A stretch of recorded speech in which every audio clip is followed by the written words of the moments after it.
የቅርብ ጠላት ክፍል 11 ቁጥጥር የሚያደርግባቸው ማን ነው? አለች ኤልሳቤት። እስከ ተወሰነ የገንዘብ መጠን ወጪ የሚደረግባቸውን በልዩ ልዩ የሥራ ክፍሎች ውስጥ የሚገኙ ኃላፊዎች ይቆጣጠሯቸዋል አለች ኬተርሊንግ። እስከ ምን ያህል ገንዘብ ያሉትን? አለች ኤልሳቤት። እስከ $50 የተመደበላቸውን። ከዚያ በላይስ የወጣባቸውንስ? ከዚያ በላይ ገንዘብ ለማውጣት የቦርዱ ድጋፍ ያስፈልጋል። እንዲያውም አንድ ባለቀይ መዝገብ ፕሮጀክት መጀመሪያ ላይ በብዙ ፈተናዎች ውስጥ ማለፍ አለበት አለች ኬተርሊንግ። ስኬታማ ለመሆኑ አንዳንድ ፍንጮች እስኪታይበት ድረስ ማለትሽ ነው? ትክክል ነሽ። እሺ፣ የዚህ አይነት ፕሮጀክት ጥበቃ የሚደረግላቸው እንዴት ነው ብላ ጠየቀች ኤልሳቤት። ኬተርሊንግ እንዲህ ስትል መለሰች። ፕሮጀክቱ አስፈላጊ ከሆነ በከፍተኛ ደረጃ ጥበቃ ከሚደረግላቸው ቤተ ሙከራዎች መካከል በአንዱ ውስጥ እንዲካሄድ ስራው በሙሉ ወደዚያ ይዘዋወራል። ፕሮጀክቱን የሚመለከቱ ወረቀቶች በሙሉ በአጠቃላይ መዛግብት ውስጥ ወጥተው በቀይ ማህደር ከሚቀመጡት መዛግብት ጋር ይቀመጣሉ። የዚህ አይነቶችን መዛግብት ለማየት የሚፈቀድላቸው 3 ሰዎች ብቻ ናቸው። እነዚህም የፕሮጀክቱ ኃላፊ የሆኑት ሳይንቲስቶች፣ የኩባንያው ፕሬዝዳንት እና ከቦርድ አባላቱ ውስጥ አንዱ ናቸው። የቦርዱን አባል ማንነት የሚወስነው ማን ነው? አባትሽ ዋልተር ጋስተርን መርጦ ነበር። ኬት እነዚህን ቃላት ተናግራ ሳትጨርስ ስህተት መስራቷን ተገንዝባ ነበር። አመሰግናለሁ ኬት፣ ለማወቅ የፈለግኩት ይህንኑ ነበር አለች ኤልሳቤት። ኤልሳቤት የጆፕሊን ፕሮጀክት አስመልክቶ ምንም አልተናገረችም። ኬት ግን ኤልሳቤት ይህንን ሁሉ ያሰራቻት ለምን እንደሆነ ገብቷታል። 2 አማራጮች አሉ። ሳም ኬትን ያምናት ስለነበር ስለ ፕሮጀክቱ ነግሯታል፣ አሊያም በራሷ ስለ ጆፕሊን ፕሮጀክት ያወቀችው ነገር አለ። ይህን ካደረገች ደግሞ ለሌላ ሰው ብላ መሆን አለበት። ይህንን ራሷ ማረጋገጥ ይኖርባታል። ኤልሳቤት የዚህ አይነት በጣም አስፈላጊ የሆነ ፕሮጀክት ላይ ችግር እንዲፈጠር መፍቀድ የለባትም። ራሷን ሄዳ ስለ ደህንነት ጥበቃው ማረጋገጥ አለባት። ዋልተር ጋስነርም ማነጋገር ይኖርባታል። ደውለት ስልኩን ካነሳች በኋላ መልሳ ተወችው። የተሻለ መንገድ አለ። ኤልሳቤት ከሰዓታት በኋላ ረፋዱ ላይ በመንገደኞች አውሮፕላን ወደ በርሊን ሄደች። ዋልተር ጋስነር ደንግጧል። በኩርፈርስታንዳም አቅራቢያ በሚገኘው ፓፒሎን በተሰኘው ሆቴል ውስጥ ፎቅ ላይ ባለው የመመገቢያ አዳራሽ ውስጥ ጥግ ላይ ተቀምጠዋል።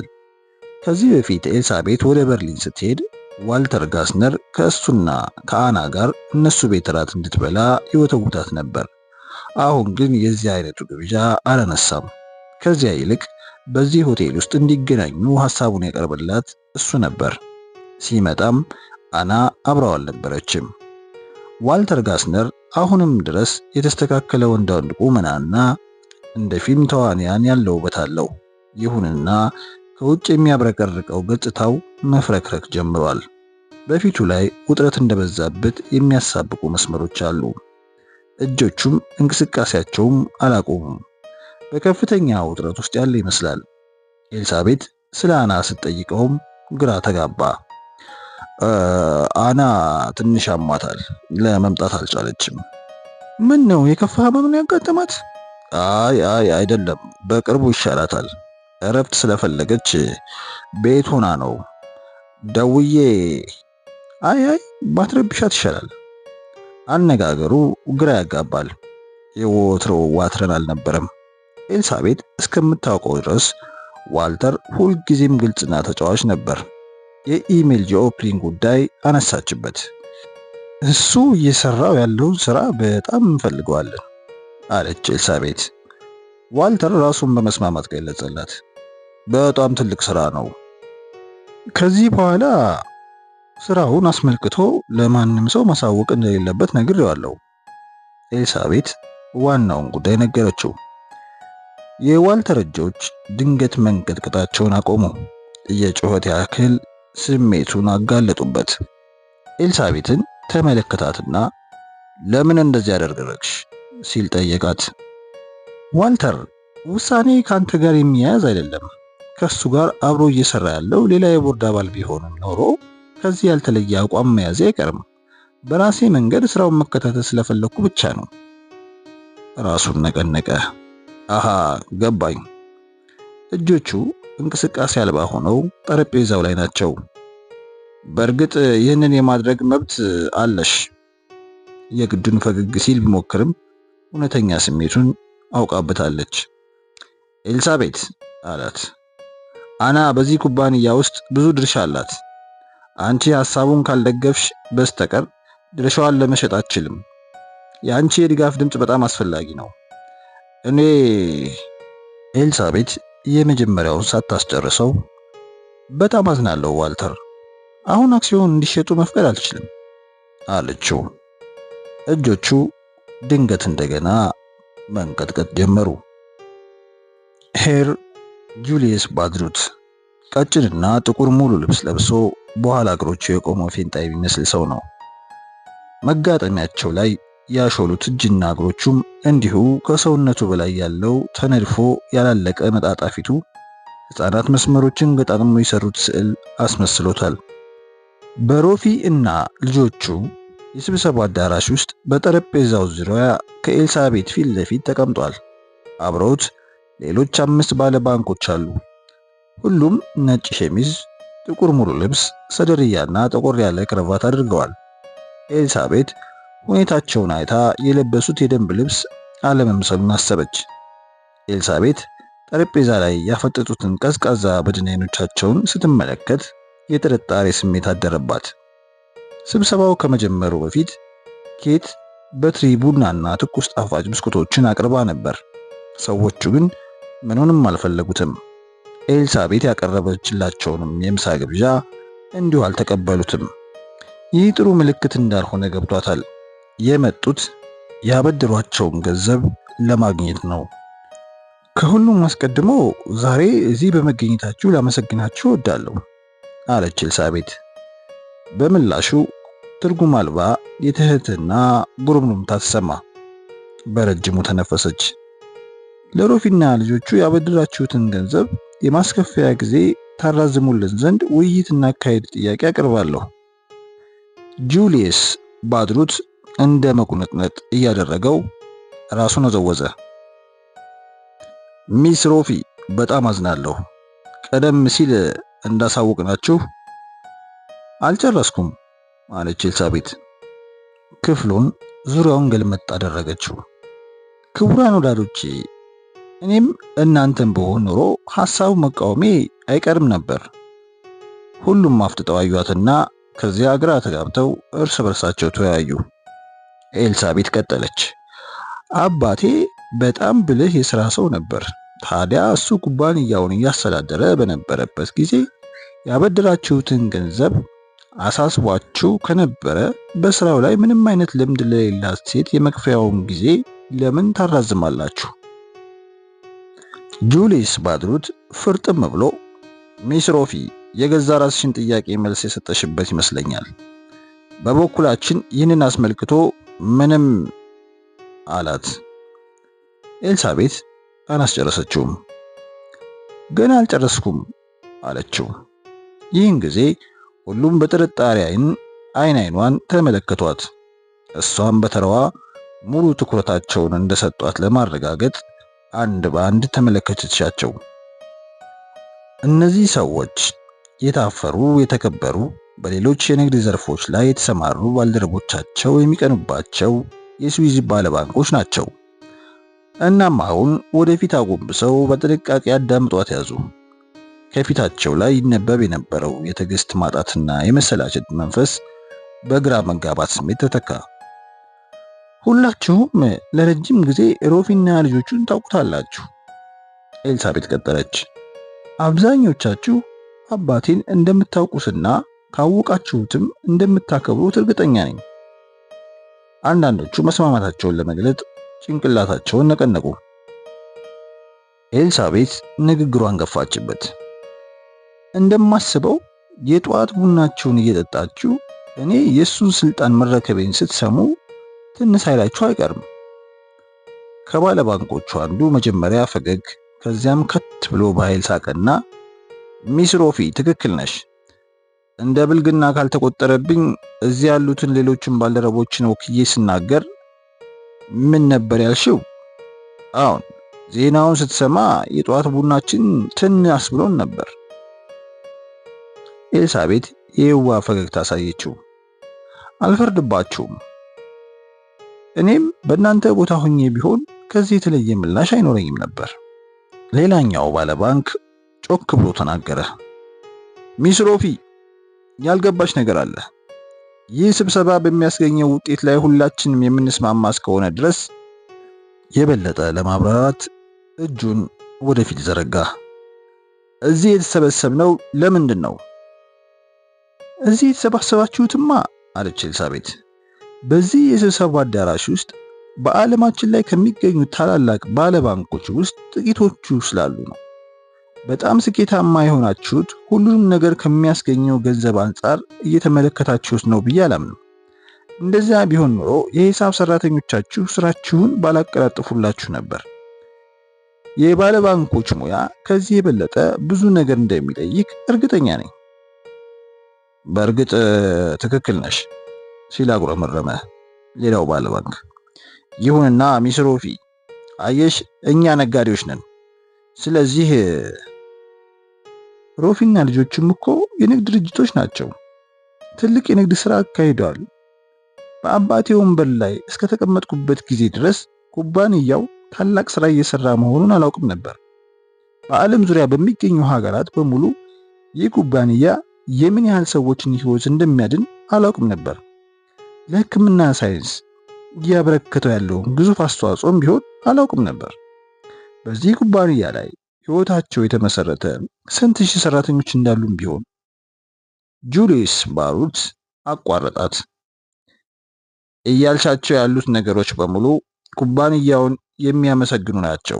ነገር ግን ከዋናው ጉዳያችን እየወጣን መሰለኝ። የኩባንያው አክሲዮኖች ቢለቀቁ የእኛን ዕዳ ለመክፈል ከሚበቃችሁ የበለጠ ገንዘብ እንደምታገኙ ሐሳብ እንደቀረበልሽ ይገባኛል። ኤልሳቤት ሐሳብ እንደቀረበላት እንደሚያውቅ አድርጎ መግለጹ የመጀመሪያውን ስህተት እንደፈጸመ አሰበች። ምክንያቱም ሐሳቡ የቀረበው ሁሉም ነገር በሚስጥር በሚያዝበት የዳይሬክተሮች ቦርድ አባላት ብቻ በተገኘ ስብሰባ ላይ ነበር። በስብሰባው ላይ ከተገኙት ሰዎች መካከል አንዱ ወሬ አውርቷል ማለት ነው። እሷ ላይ ግፊት ለማሳደር የፈለገ ሰው አለ። ማንነቱን ለማወቅ ብታስብም ይህን ማድረግ ያለባት በኋላ ላይ ነው። አንድ ጥያቄ ልጠይቃችሁ እስኪ አለች። ዕዳችሁ የሚከፈላችሁ ከሆነ ገንዘቡ ከየት እንደመጣ የሚያሳስባችሁ ነገር አለ? ጁሊየስ ባሩድ በጥንቃቄ እየተመለከታት ጥያቄዋ ወጥመድ ሊኖረው እንደሚችል በማሰብ በአእምሮ ውስጥ አጠነጠነው። በመጨረሻም የለም፣ የሚገባንን ገንዘብ ካገኘን ምንም አያገባንም አላት። ኤልሳቤትም ወደፊት አጎነበሰችና በቅንነት ስለዚህ ገንዘባችሁን የምንከፍላችሁ ለውጪ ሰዎች አክሲዮን ሸጠንም ይሁን ከገዛ ራሳችን የገንዘብ ምንጮች እናንተን የሚያሳስባችሁ ነገር አይኖርም። ሁላችሁም ሮፊና ልጆቹ የንግድ ሥራ ማካሄዱን እንደማያቆም ታውቃላችሁ። የዚህ አይነቱ ነገር ዛሬም ነገም ለዘላለሙም የማይሆን ነው። እኔም እየጠየቅኳችሁ ያለሁት ሌላ ሳይሆን ትንሽ ተጨማሪ ጊዜ እንድትሰጡን ብቻ ነው። ጁሊየስ ባሩድ የደረቁ ከንፈሮችን አረጠበና ሚስ ሮፊ እመኚኝ፣ እኛ በጣም አዛኞች ነን።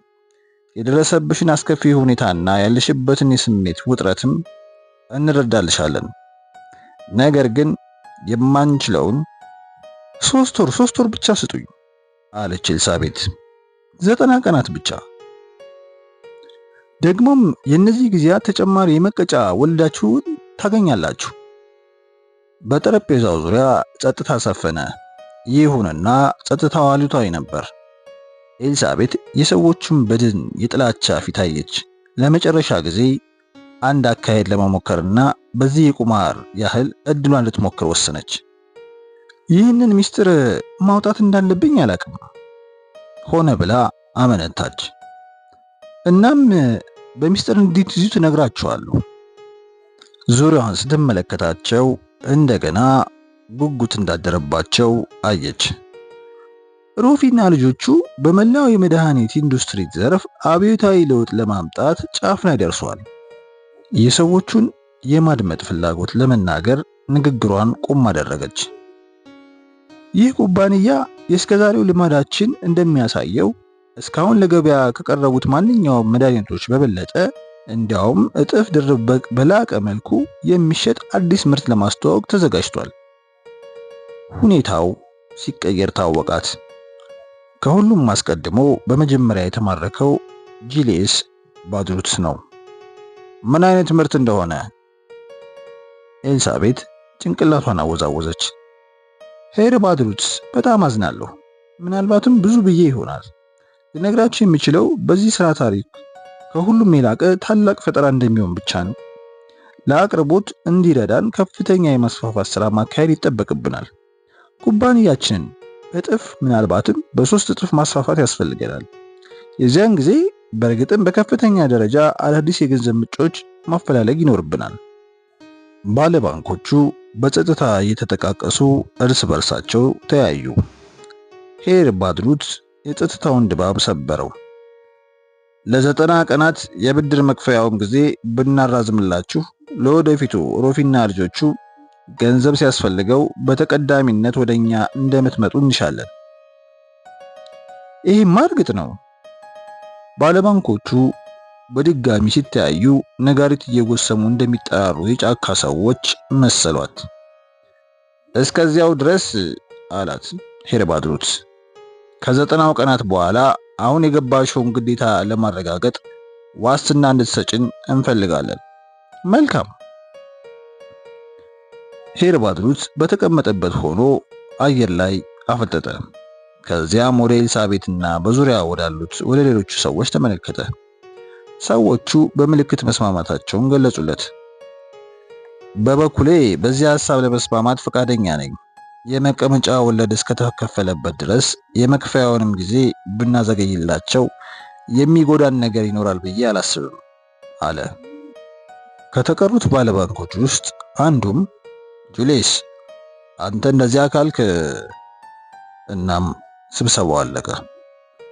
ኤልሳቤት ውስጧን ያጥለቀለቀውን የእፎይታ ስሜት ለመሸሸግ እየሞከረች ወንበሯ ላይ ወደ ኋላ ደገፍ አለች። 90 ቀናትን አገኘች። የዚህን ጊዜ እያንዳንዱን ደቂቃ በጣም ትፈልጋቸዋለች። ሁሉም ነገር እንዳውሎ ነፋስ ሆነ። በመቶዎቹ ከሚቆጠሩት የተለያዩ የሥራ ክፍሎች ወደ ዋናው መስሪያ ቤት የሚመጣው እያንዳንዱ ጉዳይ ወደ ኤልሳቤት ይመጣል። ዛይር ውስጥ ከሚገኙ ፋብሪካዎች፣ በግሪንላንድ ካሉት ቤተ ሙከራዎች፣ ከአውስትራሊያና ከታይላንድ ቢሮዎች፣ ከአራቱም አቅጣጫዎች ዘገባዎች ይጎርፉላታል። አዳዲስ ምርቶችን፣ የሽያጭ ስራዎችን፣ የስታቲስቲክሳዊ እቅዶችን፣ የማስታወቂያ ዘመቻዎችን እንዲሁም የሙከራ መርሃ ግብሮችን የተመለከቱ ዘገባዎች ይደርሷታል። የአዳዲስ ፋብሪካዎችን ግንባታ፣ የአሮጌ ፋብሪካዎችን ሽያጭ፣ የኩባንያዎችን የመግዛት፣ የባለስልጣናትን የመቅጠርና የማባረር ውሳኔዎችን ታሳልፋለች። ኤልሳቤት በእያንዳንዱ የሥራ ሂደት ላይ የኤክስፐርቶች ድጋፍ አልተለያትም። ይሁንና የመጨረሻውን ውሳኔ የምትሰጠው እሷ ናት። ሳምም በአንድ ወቅት እንደሷው ነበር።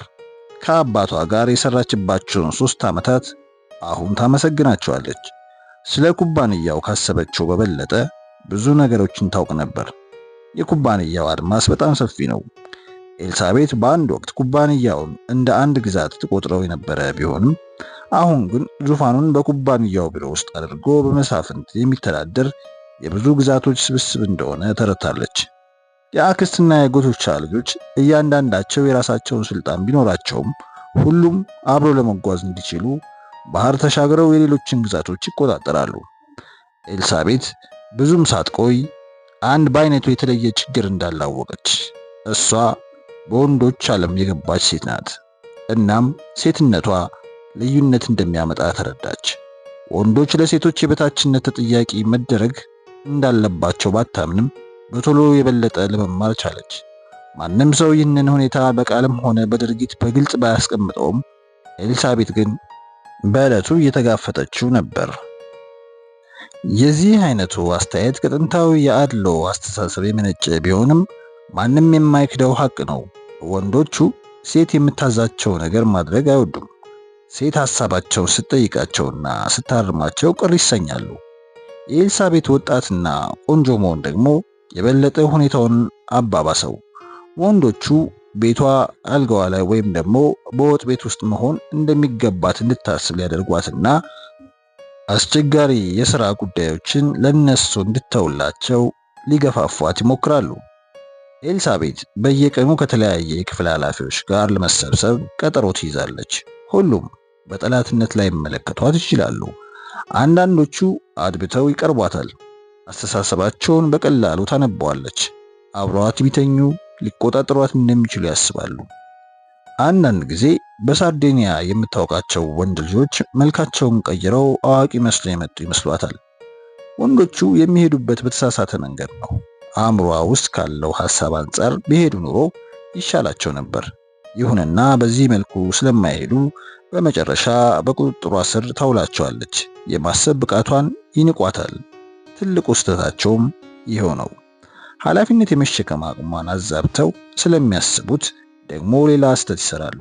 ጥንካሬዋን አሳንሰው መመልከታቸውም ከሁሉ የላቀ ስህተታቸው ይሆናል። የሮፊ ቤተሰብ አባል በመሆኗ በውስጧ የሽማግሌው ሳሙኤልና የአባቷ ደም ስለሚንሸራሸር የእነሱን ቆራጥነትና መንፈሰ ጠንካራነት ወርሳለች። በዙሪያ ያሉት ወንዶች ሊጠቀሙባት ሲሞክሩ እሷ ትጠቀምባቸዋለች። ለዘመናት ያከማቹትን ዕውቀትና ልምድ እንዲሁም ብስለት ከውስጣቸው ቦጥቡጣ የግሏ ታደርገዋለች። ወንዶቹን እንዲያወሩ ትታቸው እሷ ታዳምጣቸዋለች። ጥያቄዎችን ጠይቃቸው መልሶቹን ትሸመድዳለች። እናም ኤልሳቤት ብዙ አወቀች። ሁልጊዜ ማታ ወደ ቤቷ ስትሄድ በወረቀቶች የተሞሉ ሁለት ትላልቅ ሻንጣዎች አይለዩአትም። አንዳንድ ጊዜ እስከ ሌሊቱ 10 ሰዓት ድረስ ትሰራለች። በአንድ ምሽት የአንድ ጋዜጣ ፎቶግራፍ አንሺ ኤልሳቤት ለጸሐፊዋ ሁለቱን ሻንጣዎች አስይዛ ከቢሮዋ ስትወጣ ፎቶ አነሳቻት። በማግስቱ ፎቶግራፉ ጋዜጣ ላይ ወጣ። ፎቶው ስር ታታሪዋ ወራሽ የሚል ጽሑፍ ነበረበት። ኤልሳቤት በአጭር ጊዜ ውስጥ ዓለም አቀፍ ዕውቅና አገኘች። የመገናኛ ብዙሃን ባለብዙ ቢሊዮን ዶላር ኩባንያ ስለወረሰችውና የኩባንያውን አመራር ስለተቆጣጠረችው ቆንጆ ወጣት ሴት ለመገንዘብ ተረባረቡ። ኤልሳቤት ማራኪ፣ ብልህና በሳል በመሆኗ እነዚህን ሁሉ አጣምሮ የያዙ ብዙ ዝነኛ ሰዎች ባለመኖራቸው የጋዜጠኞችን ትኩረት ሳበች። እሷም በተቻላት መጠን ለጥያቄያቸው ምላሽ እየሰጠች የተበላሸውን የኩባንያውን ስም ለማደስ ሞከረች። እነሱም ጥረቷን አደነቁላት። ጋዜጠኞቹ ለሚጠይቋት ጥያቄ መልሱን ካላወቀች ስልኳን አንስታ የሚመለከተውን ሰው ከመጠየቅ ወደ ኋላ አትልም። የአክስትና የአጎቶቿ ልጆችም በሳምንት አንድ ጊዜ ወደ ዙሪክ እየመጡ ስብሰባ ያደርጋሉ። ኤልሳቤትም በተቻላት መጠን ጊዜዋን መስዋዕት አድርጋ ለስብሰባዎቹ ትዘጋጃለች። አንድ በአንድ እየጠራችም ታነጋግራቸዋለች። በዚህ መልኩ እያጠናቻቸው ከመካከላቸው በፍንዳታ ንጹሃን ሰዎች እንዲሞቱ ያደረገውን፣ ሚስጥሮቹን ለተቀናቃኞች አሳልፎ የሰጠውን እንዲሁም ሮፊና ልጆቹን ለማጥፋት እየሞከረ ያለውን ሰው በተመለከተ ፍንጭ ለማግኘት ትሞክራለች። ኢቮ ፓላዚ ተጫዋችና ማራኪ ነው። ኤሌክ ኒኮላስ የተከበረና ጨዋ ሲሆን ኤልሳቤት እርዳታ ሲያስፈልጋት ሁልጊዜም እሷን ለማገዝ ወደ ኋላ አይልም። ቻርለስ ማርቴል ጫና ያለበት ፈሪ ሰው ነው። ፈሪ ሰው ደግሞ ከተጋፈጡት አደገኛ ይሆናል። ዋልተር ጋስነር ሁሉም ነገሩ ጀርመናዊ ነው። ከውጭ ላየው ቆንጆና ከሰዎች ጋር መቀራረብ ችግር የሌለበት ይመስላል። ውስጡ ምን ይመስል ይሆን? በእድሜ በ30 ዓመት የምትበልጠው የብዙ ሀብት ወራሽ ከሆነችው ከአና ጋር ተጋብቷል። እሷን ያገባት ለፍቅር ይሁን ለገንዘብ? ኤልሳቤት ከነሱ ጋር ስትሆን በእርጋታ እያጠናቻቸውና እያዳመጠቻቸው ውስጣቸው ዘልቃ ለመግባት ትሞክራለች። ስለ ቺሊው ፍንዳታ አንስታ በማውራት ምላሻቸውን ታጠናለች። ሌሎች ኩባንያዎች ስለነጠቋት የባለመብትነት ፍቃድም መንግስትና ስለጣለባቸው የካሳ ክፍያም ታወያያቸዋለች። ይሁንና ምንም ያወቀችው ነገር የለም። ለኩባንያው ውድቀት ተጠቂ የሚሆነው ሰው ማን ይሁን ማን ብልጥ በመሆኑ ሊጋለጥ አልቻለም። ስለዚህ ታድኖ መጠመድ አለበት። ኤልሳቤት ሳም በዘገባው ግርጌ የጻፈውን ማስታወሻ አስታወሰች። አሁን ከሃዲውና ተንኮለኛው ወጥመድ ውስጥ መግባት አለበት። ይህ የምታደርግበት መንገድ ማፈላለግ አለባት። ኤልሳቤት በየጊዜው በመድኃኒት ማምረቻ ስራ ውስጥ ያለው ግብ ማረካት። መጥፎ ዜና ሆነ ብሎ በፍጥነት ይሰራጫል። ተቀናቃኝ ኩባንያዎች በሚያመርቱት መድኃኒት የተነሳ አንድ ሰው ህይወቱ ቢያልፍ ግማሽ ሰዓት ባልሞላ ጊዜ ውስጥ ጥቂት ሰዎች ወሬውን በስልክ በዓለም ዙሪያ ያሰራጩታል። እንደዚያም ሆኖ ሁሉም ኩባንያዎች ከላይ ሲታዩ በጥሩ ሁኔታ ላይ ያሉ መስለው ይታያሉ። የጥቂቶቹ ትላልቅ ኩባንያዎች ኃላፊዎች በመደበኛነት ይፋዊ ባልሆነ መልኩ ይገናኛሉ። ኤልሳቤትም ትጋበዛለች። ሁልጊዜም እሷ በአጋጣሚው ከሚገኙት መካከል ብቸኛዋ ሴት ናት። እናም ስለ ጋራ ችግሮቻቸው ይነጋገራሉ። ከትላልቆቹ ኩባንያዎች መካከል የአንዱ ፕሬዝዳንት የሆነው በመካከለኛ እድሜ ላይ የሚገኝ ጉረኛ ጎልማሳ በአንዱ የዚህ አይነት ምሽት ላይ ኤልሳቤትን ሲከታተላት ቆየና በየቀኑ የመንግስት እገዳዎች ፈር እየሳቱ ነው። አንዱ ብሩህ አእምሮ ያለው ሳይንቲስት ነገ ስፕሪን ቢፈለስፍ መንግስት ፈቃድ አይሰጠውም አላት፣ የበላይነት ፈገግታ እያሳያት። ትንሿ እመቤት፣ ለመሆኑ አንቺ ስፕሪን ጥቅም ላይ ከዋለ ስንት ዓመት እንደሆነው ታውቂያለሽ? ከክርስቶስ ልደት በፊት በ400 ዓመተ ዓለም ሂፖክራተስ ከወንዝ ዳር ዛፍ ግንድ ላይ ሳይሲሊንን ካገኘበት ጊዜ ጀምሮ ነው ብላ መለሰችለት። ትንሿ እመቤት ለቅጽበት አፍጥጦ ከተመለከታት በኋላ ፈገግታው ከፊቱ ላይ ጠፍቶ ትክክል ነሽ አላትና ትቷት ሄደ። የኩባንያዎቹ ኃላፊዎች በሙሉ የሚስማሙባቸውና እንደ ትልቅ ችግሮች የሚያዩዋቸው ከማናንሼ ድርጅቶችን ነው። እነዚህ አጭበርባሪዎች የውጤታማ ምርቶችን ቀመር ከሌሎች ላይ ሰርቀው ስሞችን ቀይረው በጥድፊያ ለገበያ ያቀርቧቸዋል። ይህ ስራቸው ታላላቅ መድኃኒት አምራቾች ድርጅቶችን በየዓመቱ በመቶ ሚሊዮኖች ለሚቆጠር ዶላር ኪሳራ ይደረጋቸዋል። በጣሊያን እንዲያውም መስረቅም አያስፈልግም። ጣሊያን አዳዲስ መድኃኒቶችን ከስርቆት የሚጠብቁ የባለመብትነት ቁጥጥር ህጎች ከሌሉባቸው ሀገሮች ውስጥ አንዷ ናት። ከኩባንያዎቹ ኃላፊዎች መካከል አንዱ ለኤልሳቤት ነገራት። በጥቂት መቶ ሺዎች የሚቆጠሩ ሊሬዎችን በጉቦ መልክ የሰጠ ማንኛውም ሰው የአዳዲስ መድኃኒት ቀመሮችን ገዝቶ በሌላ ስም ሊነግድባቸው ይችላል። እኛ ለምርምር ስራዎቹ ብዙ ሚሊዮኖች ዶላር እናፈሳለን። እነሱ ግን ያለምንም ወጪ ትርፍ ያግበሰብሳሉ። የዚህ አይነቱ ነገር ያለው በጣሊያን ብቻ ነው? ኤልሳቤት ጠየቀች። በጣሊያንና በስፔን ይብሳል። ፈረንሳይና ምዕራብ ጀርመን መጥፎ አይደሉም። እንግሊዝና ዩናይትድ ስቴትስ ግን ንጹህ ናቸው።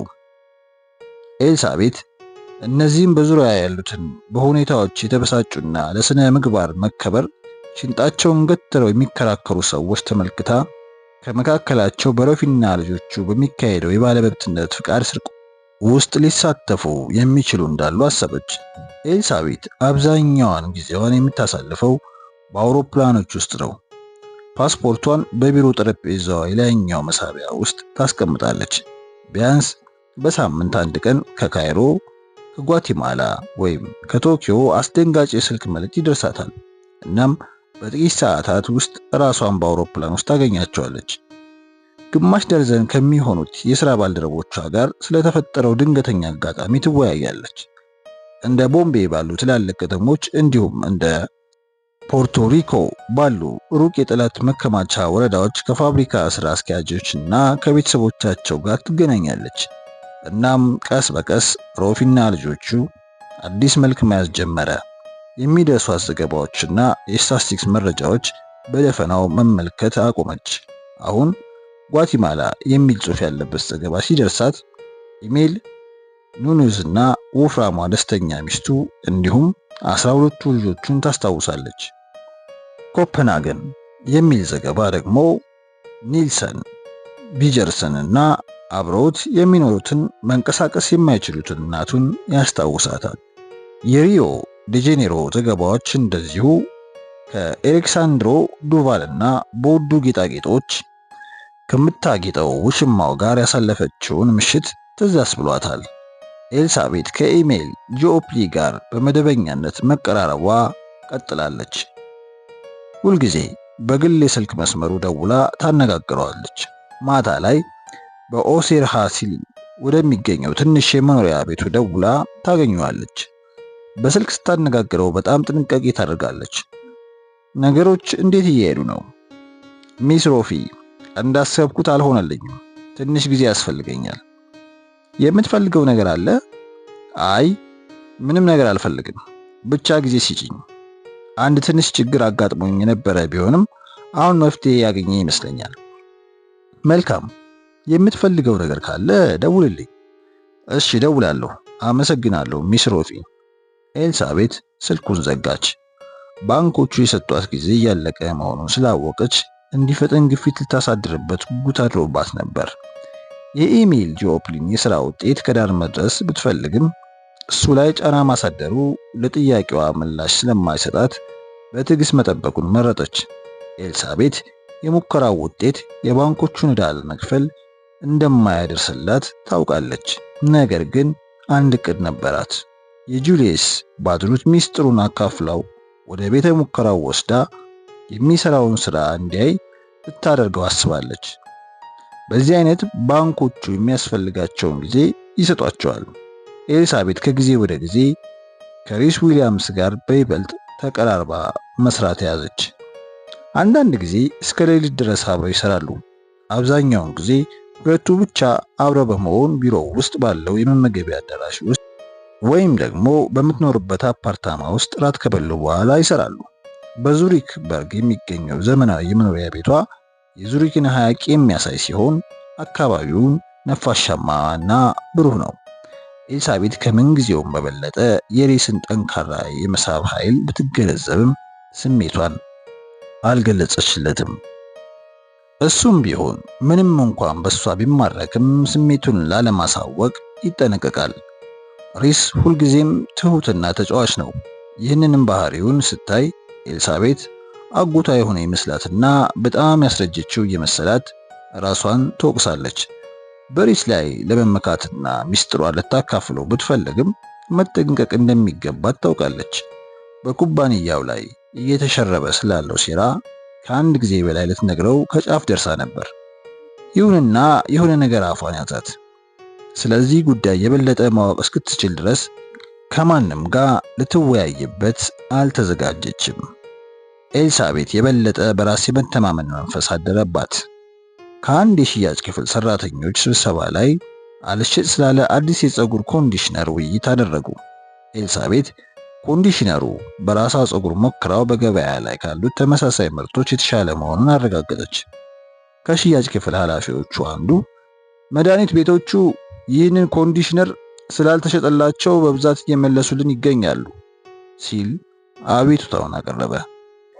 ከገበያ ጋር ሊሄድ ስላልቻለ የበለጠ የማስታወቂያ ስራ መሰራት አለበት። የማስታወቂያ ስራ በጀታችንን ጨርሰናል፣ ሪስ ተቃወመ። ሌላ የተለየ አካሄድ መፈለግ አለብን። እሺ ኮንዲሽነሩ ከመድኃኒት ቤቶች ውስጥ እንዲወጣ አድርጉ አለች ኤልሳቤት። ሁሉም ወደ እሷ ተመለከቱ። ምን?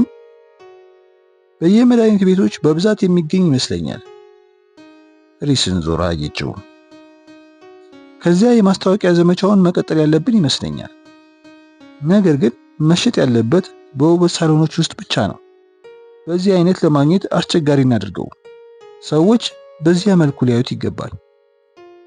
ሪስ ትንሽ አሰበና ራሱን አነቃንቆ መስማማቱን ገለጸ። ይህንን ሐሳብ ወድጄዋለሁ፣ ለማንኛውም እንሞክረው አለ። በጥቂት ጊዜ ውስጥ ኮንዲሽነሩ በብዛት ተሸጠ። ሪስ ለኤልሳቤት ምስጋናውን ገለጸላት። ለካስ መልክሽ ብቻ ሳይሆን አስተሳሰብችም ቆንጆ ነው አላት። ለካስ ሁሉንም ነገሯን በትኩረት መከታተል ጀምሯል። ለንደን አርብ ህዳር 2 11 ሰዓት ከቀጥር በኋላ ኤሌክ ኒኮላስ በክለቡ የእንፋሎት መታጠቢያ ውስጥ ብቻውን ተቀምጧል። በሩ ተከፈተና አንድ ሰው በእንፋሎት ወደ ታፈነው ክፍል ዘለቀ። ሰውየው በወገቡ ዙሪያ ፎጣ ሸርጧል። ከኤሌክ አጠገብ በእንጨት ወንበር ላይ ተቀመጠ። ይሄ ቦታ እንደ ብድጃ ይሞቃል አይደለም እንዴ ሰር ኤሌክ? ኤሌክ ዞሮ ተመለከተው። ሰውየው ጆን ስዊንተር ነው። እንዴት እዚህ ገባህ? ስዊንተን በአይኑ ጠቀስ አደረገው። እየጠበቅከኝ መሆኑን ነገርኳቸው።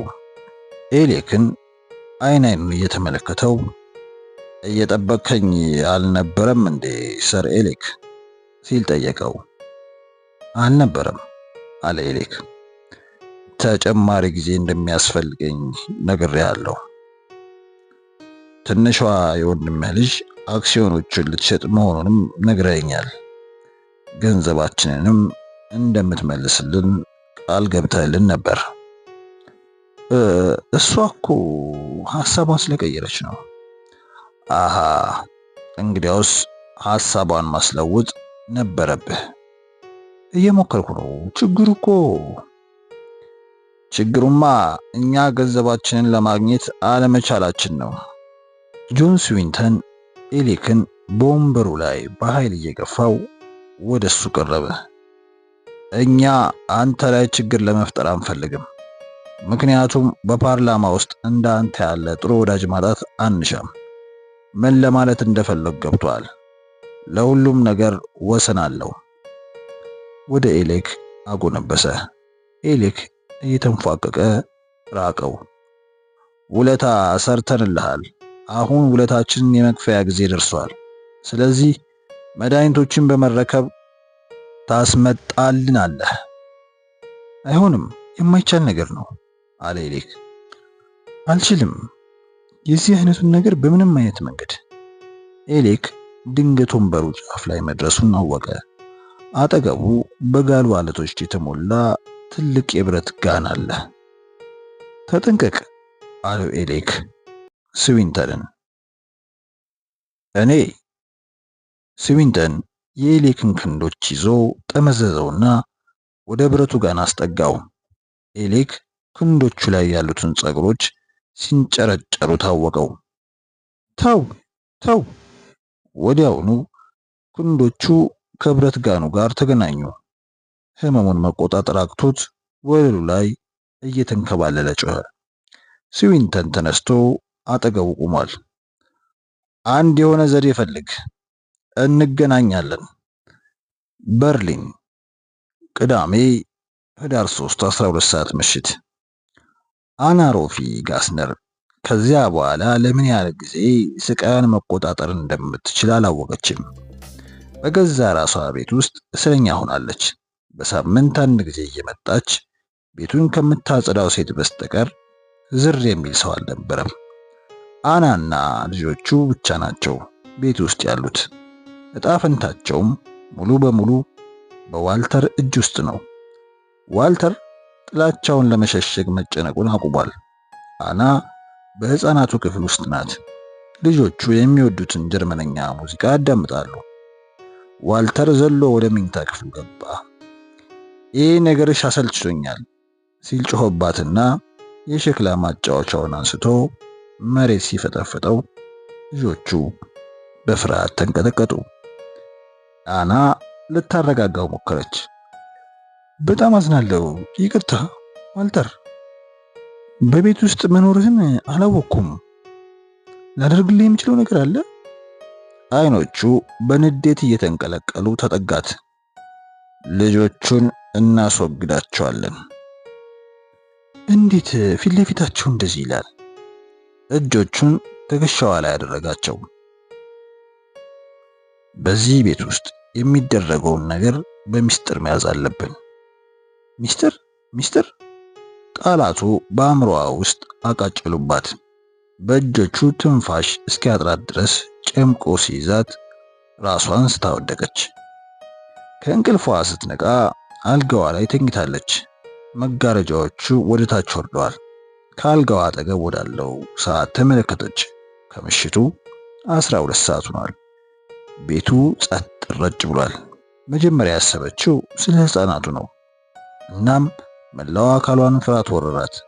እግሮቿ እየተንቀጠቀጡ ካልጋው ላይ ተነሳችና ከበሩ ጋር ተላተመች። በሩ ከውጭ ተቆልፏል። ጆሮዋን በሩ ላይ ለጥፋ አዳመጠች። የሕፃናቱን ድምፅ መስማት ነበረባት። እነርሱም ቢሆኑ እሷን ለማየት መምጣት ነበረባቸው። ይህ ሊሆን የሚችለው በሕይወት ካሉና ያንን ለማድረግ ከቻሉ ነው። እግሮቿ በጣም ስለሚብረከረኩ ወደ ስልኩ ለመሄድ አልቻለችም። እንደምንም ስልኩ አጠገብ ስትደርስ በጸጥታ ጸለየችና ማነጋገሪያውን አነሳች። እንደተለመደው የስልኩ የሚቆራረጥ ድምፅ ተሰማት። ዋልተር ቢያያት ምን ሊያደርጋት እንደሚችል ታሰባትና ዘግንኗት አመነታች። ይሁንና በድጋሚ ይህንን ለማሰብ ለራሷ እድል ሳትሰጥ ቁጥሮችን መጫን ጀመረች። 110 እጆቿ እየተንቀጠቀጡ ቁጥሮቹን አሳስታ ተጭና የነበረ ቢሆንም በድጋሚ ሞከረች። ማልቀስ ጀመረች። የቀራት በጣም ትንሽ ጊዜ ብቻ ነው። እንባዋ እየተናነቃት እጆቿ በቀስታ እንዲንቀሳቀሱ ተመኝታ እንደገና ሞከረች። ሳይታሰብ የሚያቃጭል ድምፅ ተሰምቶ የአንድ ወንድ ድምፅ ተከተለ። ይህ የፖሊስ መምሪያ ነው። አና መናገር አቃታት። ምላሷ ተሳሰረባት። ይህ የፖሊስ መምሪያ ነው። የምንረዳውት ነገር አለ? አሁን እያለቀሰች ስለነበር ድምጿ በጣም ቀጠነ። እባካችሁ ቶሎ ድረሱልኝ፣ በቶሎ ከዚህ ጉድ። ዋልተር ከየት መጣ ሳይባል ፊት ለፊት መጥቶ ተደነቀረ። ስልኩን ከእጇ ላይ መንጭቆ ገመዱን በጥሶ ጣለውና አልጋው ላይ ገፍትሮ ጣላት። ትንፋሹ እየተቆራረጠ ተጠጋት። ልጆቹስ? አና አንሾካሾከች። ልጆቹስ ምን አደረካቸው? ዋልተር መልስ አልሰጣትም።